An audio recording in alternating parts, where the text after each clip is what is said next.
So a project engineer incorporates all of the different projects that are going on and make sure that the systems are built properly, make sure that all the contractors are doing what they're supposed to do, and the project just goes off without a hitch on time. Watching Mythbusters as a kid and all the different projects they would do. Grant Imahura from the Mythbusters, he's the one who worked on the robotics for the Energizer Bunny with R2-D2 and a lot of this old Star Wars robotics.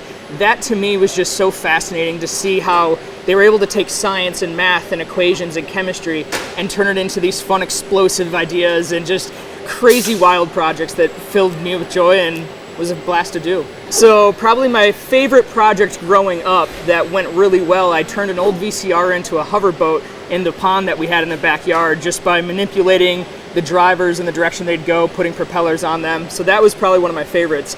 Project that went really bad was I tried creating my own rocket fuel.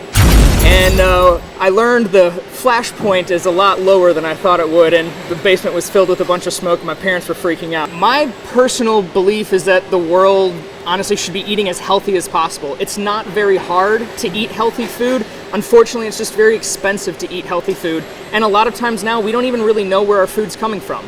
So when I learned that there's an opportunity to be at the farm that I could watch my food grow up in, and I could be doing futuristic robotics and 3D printing and automation all within one area, it just got me lit up.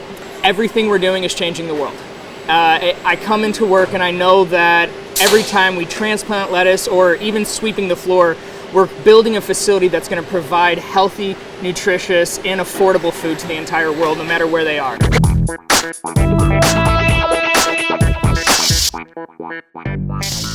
Do you love science? Of course you do. So stay up to date on all things science around Cincy by subscribing to our channel and follow us on Instagram and Twitter @SciAroundCincy.